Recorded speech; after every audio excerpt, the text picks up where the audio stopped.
Фаризажан, Фариза қыз.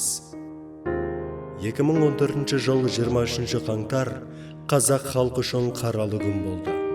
Халық жазушысы, қазақ ақыны, Қазақстанның мемлекеттік сыйлығының лауреаты Фариза Оңғарсынова 74 жасында дүниеден озды.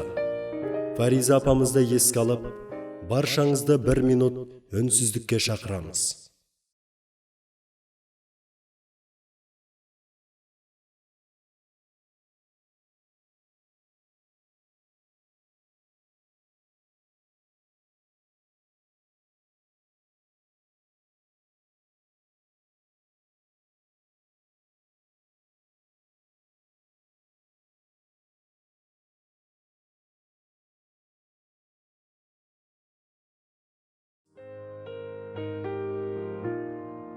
Аяулы ақынымыз, тіл жанашыры Фариза апамыз жарқын болашақ КТФ қазақ тіл олимпиадасының басы қасында болып, қолдау көрсетіп, ылғи да ақ батасын беріп жүретін.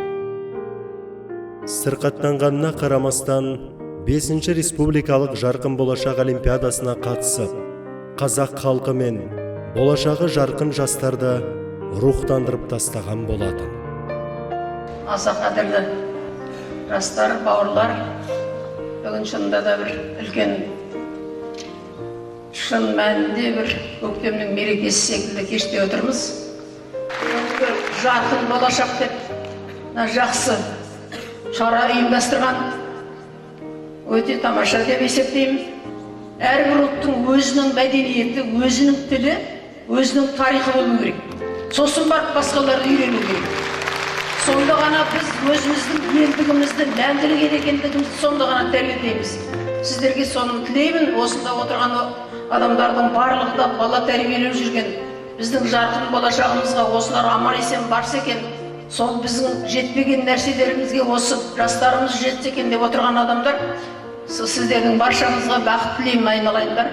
Өсірген бала-шағаларыңыздың қызығын көріңіздер. Рахмет.